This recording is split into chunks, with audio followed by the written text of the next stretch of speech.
What's going on, everybody? Welcome to the Thursday edition of the NBA Slate Starter Podcast. I'm Eric, joined with my buddy Ryan as we break down Thursday's 5-game NBA DFS slate. You talk. Absolutely a duds performance from the studs tonight, and absolutely devastating night for me. And really disappointing with the outcomes that will be handed to me tonight.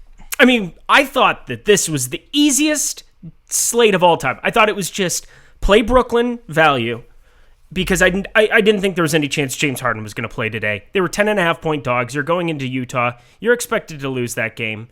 And then you have Giannis, who just didn't even show up. You have Nikola Jokic, who didn't even show up, and Luka Doncic, who didn't even show up. And those are my 3 highest-owned players on DraftKings, 3 of my top 5 owned plays on FanDuel. I had a ton of Larry Nance. It's all been ruined. Thanks very much to all the studs who decided to be the scrubs today.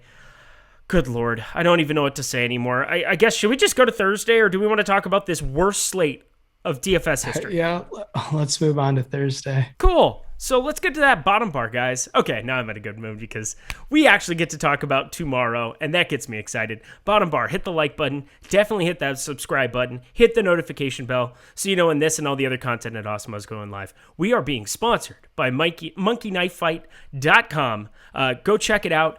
Use the promo code Awesemo. You get a $50 first deposit bonus. It's free money in your pocket right away. So definitely check that out. We'll talk a little bit about them later, but let's just get into this slate because I need anything to distract me from the fact that I might not make $1 today. That's fantastic. Russell Westbrook sitting at the top end. He's 10,900 going up against the Knicks. Same matchup that we had before. It was just kind of a slow-paced grudge match for him there. 29 minutes, 40 and a half DraftKings points. Just a terrible performance, but like in every regard. Just not a good spot. Going into this same situation, I don't know. Ownership won't be there, so maybe take some shots because it is Russell Westbrook. He does have an upside. Damian Lillard, 10,000 up against Miami. Another bad matchup. I mean, I guess we're just kind of burying the lead. There's one really, really good game on the slate in Golden State and Sacramento. That's about it.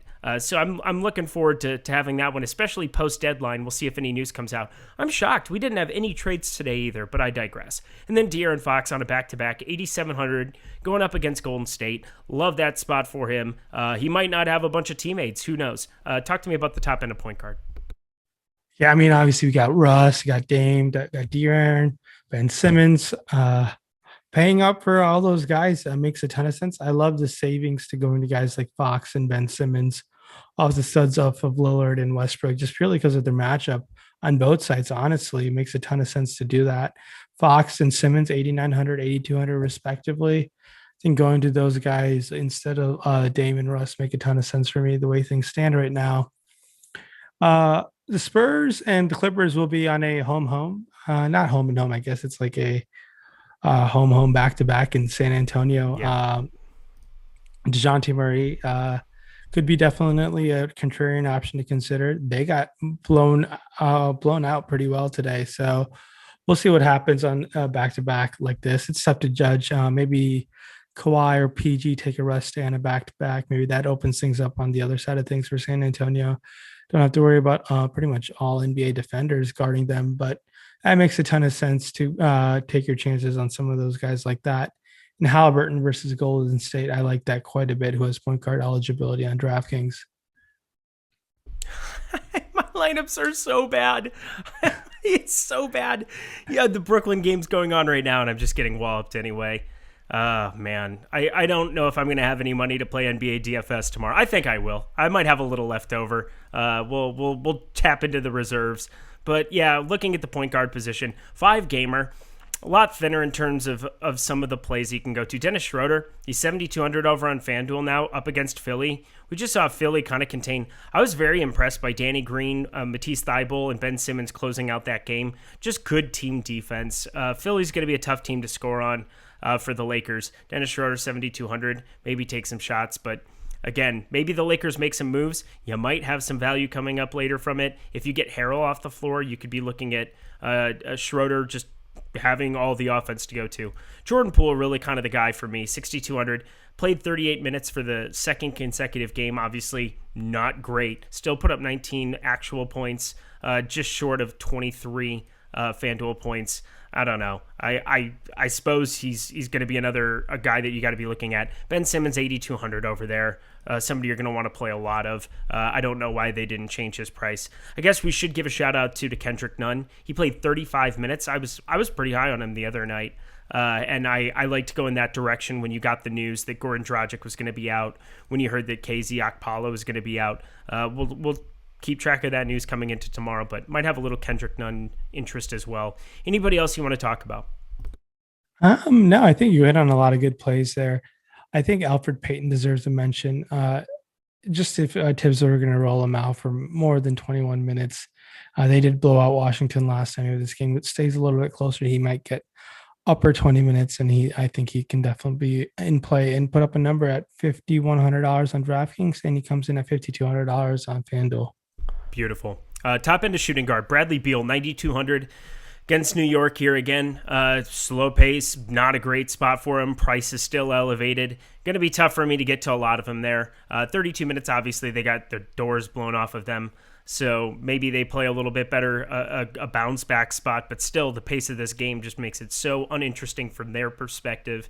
Definitely going back to a lot of these Knicks, though. DeMar DeRozan, 8,900 up against the Clippers. That's a big number to be paying for DeMar DeRozan. We'll see if he's even on the Spurs come tomorrow. A lot of rumblings about him as well, in inclusion to LaMarcus Aldridge, who we knew was going to get moved at some point. Curious to see how everything breaks down tomorrow morning. That's the one silver lining, is we do have the trade deadline to look forward to tomorrow. And then Paul George, 8,200.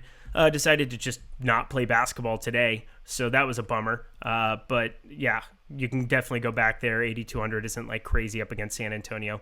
I guess one other guy to kind of loop in there, CJ McCollum now up to 7,500, but played 38 minutes, and that's going to be something you hear a lot tomorrow. If he played 38 minutes right there, that's going to be somebody that I have to have interest at 7,500. Talk to me about the top end of shooting guard.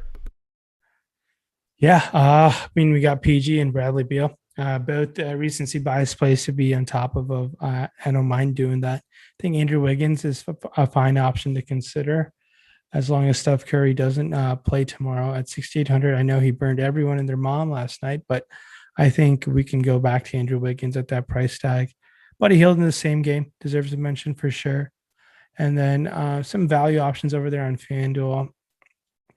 I guess Tyler Hero deserves a mention against his Portland matchup. And if you want to save down, and maybe the Spurs rest a couple guys on the back-to-back taking shots at Patty Mills, I don't mind that. Furkan Korkmaz sitting at the mid against the Lakers is a fine consideration. And Seth Curry might return. If he were to play, maybe there's some sort of minutes limit, so that might crowd things up back in Philly in the shooting guard wing position yet again. Over there on DraftKings, Paul George, Bradley Beal, fine options to consider. Jordan Poole definitely in play. Against Sacramento, don't mind that. Buddy Hield, where you get the 3-point bonus, makes a ton of sense for me as well. Any value options that stick out over there on DK? Tough right now. We'll have to monitor the Knicks situation with Derrick Rose. And if someone were to sit in the Clippers matchup, I think Terrence Mann deserves a shout out. Yep, Terrence Mann, 3,500. The one guy I was going to bring up. We'll see how he ends up panning out tonight, but I mean, they just got done saying that they were interested in having him be a guy that they wanted to see play more minutes, that he had kind of like earned it, that there was a switch that had flipped for him, is what Ty Lue had said. So I don't mind going that direction. Everybody else down there, you know what you're getting into with Garrison Matthews. You're going to get 21 to 30 minutes. It's a pretty wide range, but he never does anything with them. So even at 3,100, even though he's starting, probably not somebody that I'm going to be going to at all. Let's just move ourselves along to small forward. Sitting on the top end on DraftKings, you've got LeBron James, who's going to be out. Jimmy Butler's the highest priced guy over there at $9,000. Don't mind having some exposure up against Portland. What a great little matchup for him. He only played 27 minutes there against Phoenix, so that's strange. But for the most part, I want to see that assist rate come up a little bit. Only one assist last time out. That's a huge bummer. Going down another section here to Ben Simmons, 8,600. His price went down $200 over on DraftKings. Don't mind getting to a little bit there. And then DeMar DeRozan, 8,200. Much better pricing over on DraftKings for him, so letting that be known. Talk to me about the top end of small forward. Yeah, taking a look at things, obviously we got Kawhi Leonard, definitely a fine option to consider over there. Jimmy Butler, a 9K, has been doing everything for this Heat team, trying to put them in a strong playoff position down the stretch. Fine spend up options over there in DK. Ben Simmons, who has small forward eligibility as well. Fine to consider in that same game. Kyle Kuzma on the other side of things, I think can definitely put a show on upside. Kelly Oubre and Wiggins both in a favorable matchup versus the Sacramento Kings team. Obviously, a lot being the trade deadline, and some of these teams obviously have been active in some trade rumors. So maybe we can expect some other value to open up throughout the day. Over there in FanDuel, paying up for guys like Kawhi and Jimmy Butler, can't fault you there. RJ Barrett 6,500, very, very scoring dependent, but he has been kind of impressive. I don't want to say it, but I want to say RJ Barrett's having a better sophomore year than John Morant so far. I mean, it's I think gone under the radar, and he deserves some credit. So RJ Barrett's been pretty solid and consistent over the past few weeks, and especially last month. Kyle Kuzma, spending up $500 to go to him, I think that's a fine option to consider. Kelly Oubre 7,200 will be contrarian, but I do like that price tag against this matchup. Harrison Barnes, 6K. If he's still with the Kings, I think we can definitely consider him a pretty strong option. Rui Hachimura, the minutes are way up, obviously. That's a guy that I've been talking about a lot. 34 minutes even in the bloat. You can play him just for those minutes and hope for a little bit better bounce back spot. Going down further, Kentavious Caldwell-Pope's 4,500 over on FanDuel at small forward. No thank you. He hasn't eclipsed 10 FanDuel points in 3 games. It's almost like taking LeBron off the floor and not having him create is a bad thing for players. It's very shocking, I know. Trevor Ariza's been inflated up to 4,400. No thanks again. There's just some strange pricing, I would say, in a lot of spots over here on FanDuel. Not really anybody that I'm looking at that I would even want to have remote interest in underneath Carmelo Anthony at 5,200. Maybe some Derek Jones, 4,400. He did play 31 minutes. I expect him to be popular there in that spot. I guess you can also take shots on Kent Bazemore.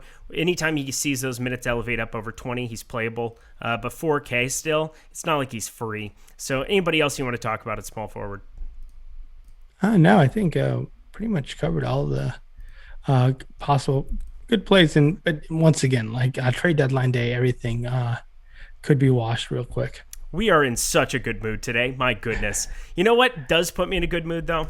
Is our sponsor, Monkey Knife Fight. Thank you so much for joining us over here on the program. Their player props-based contests are easy to play and don't require the time commitment that other DFS sites require in order to be competitive. So all the time and energy that we put into DraftKings and FanDuel, we could have just gone over to Monkey Knife Fight, fired up some player props over there, NBA, UFC, PGA, esports, soccer. Monkey Knife Fight has everything that you're looking for. So get started over there at monkeyknifefight.com.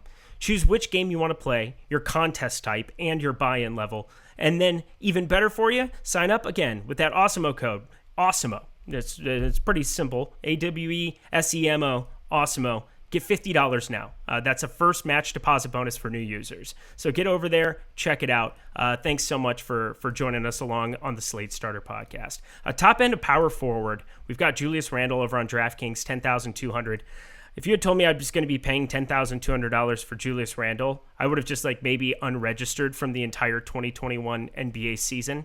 But guess what? I have interest. I'm pretty sure that there's a ceiling there every single time he touches the floor. Tobias Harris, 8,400 up against the Lakers. Sure, I'll have some smatterings of it. Draymond Green, 7,700. Played better last time out, but still, it's going to be brutal without Steph Curry out there to be assisting. And it's definitely taken a knock to his fantasy outlook, but a contrarian spent up at 7,700. And then Rashaan Holmes, if he's still with Sacramento, he's power forward eligible over at DraftKings, 48.5 up against Cleveland last time out. We'll see what he ends up doing tonight as well. But talk to me about the top end of power forward. Yeah, top end, Randall, Rashaan Holmes over there, Tobias Harris, all fine spend up options.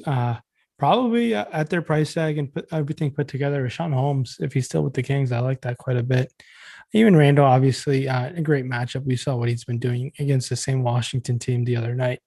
Over there on FanDuel, paying up for guys like Bam in a nice matchup against Portland. I like going to Bam. Maybe he'll come in kind of lower owned just because we haven't seen massive upsides. Yeah, yet again, he did put up 55 2 games ago, but at 8K on the slate, I think we'll be content with high 30s. I think he'll be just fine. Draymond Green 7K against a Sacramento team. Definitely interested in that for sure. And I know Tony Bradley did put up 50 points, I believe, the other night, 42 points. But he's now priced up at 5,400. That seems a little too steep for my liking. I think finding the extra $700 for a Covington or spending down to a Marcus Morris make more sense to me on that FanDuel position. That's really about it. The par forward kind of sucks for tomorrow's slate. It's not good. It's not good at all, which is why, I mean, again, we're going to be jamming in Julius Randle. Wow. There's not really any words that you can say. He's 10-2 on both sites. It's pretty incredible. Definitely a guy that I did not expect this from. Let's round it out here at center. This is going to be a quick one today. Going to Rashaan Holmes at the top end on FanDuel, 8K. Montrezl Harrell, 7,500. See if he's still a Laker. That's kind of the thing you can say about just about anybody on this slate. Enes Kanter sitting there at 6,800. Mitchell Robinson now to 6,200. Played 30 minutes and put up 40.4. I wanted to pull the trigger. I couldn't pull the trigger the other day. I'm pretty positive that he's going to be massively, massively owned on this slate. Curious what your take is on him. I don't know if you can poke any holes up against any center facing Washington, but talk about the top end of center. Yeah, obviously, taking a look at DraftKings, going to a guy like Montrezl Harrell definitely piques my interest. Enes Kanter, I think we'll have a lot of ownership on it. On a slate this size, I think pivoting guys like Wiseman or spending up to Harrell make a ton of sense to me. Going back to Mitchell Robinson, 5-1 on DK. His game is more favorable for FanDuel scoring, obviously. He did get some blowout run, looked good. I think we can go to Mitch Robinson. No issues there. Foul trouble, obviously a concern. But maybe with that broken wrist, he's hesitant to play a little physical. Maybe that's why he stays out of foul trouble. Maybe that what a stretch that is. I mean, because he hurt his hand. He's just going to be softer now. There we go. Yeah, I think that's one reason. Maybe he doesn't want to break that right hand again. Yeah, so. I think he was doing a pretty good job of staying out of foul trouble to begin with at the beginning of this year, from what I remember. It's been a while since he played basketball, but Yeah, obviously a ton better than last year. So definitely someone we can consider. But yeah, I like Wiseman on both sides, honestly, just because I expect him to play 26 to 30 minutes in a matchup against Sacramento. If he stays out of foul trouble, I think he can definitely put up a nice upside where we can jam in some studs elsewhere. Hopefully those studs tomorrow perform a lot better than the studs today. Jeez, what an absolutely garbage dumpster fire across the board. Yeah, Zubac. I mean, you can play Zubac again, 5,600. I didn't end up playing him today, so of course he'll end up smashing. The one day in my entire life that I'm off of him, well, I'm curious what that box score will be. I didn't see what he was at, but holy man, we flew through that. Maybe part of that was a little aggression on this slate. We took it out on Wednesday's slate. Oh my goodness. Any final words for the people for this 5-gamer on Thursday? I know it's NBA trade deadline, so definitely pay attention to the news because there might be depleted rosters come tomorrow night. So especially with the, I think every team needs 8 active bodies to be able to play a game this year. But there could be some crazy things that happen where we might be jamming in a ton of scrubs on one team. Guys, hit that like button, hit that subscribe button, hit that notification bell on the way out. He's Ryan. I'm Eric. Best of luck to you tomorrow. May it be better for all of us. Take it easy.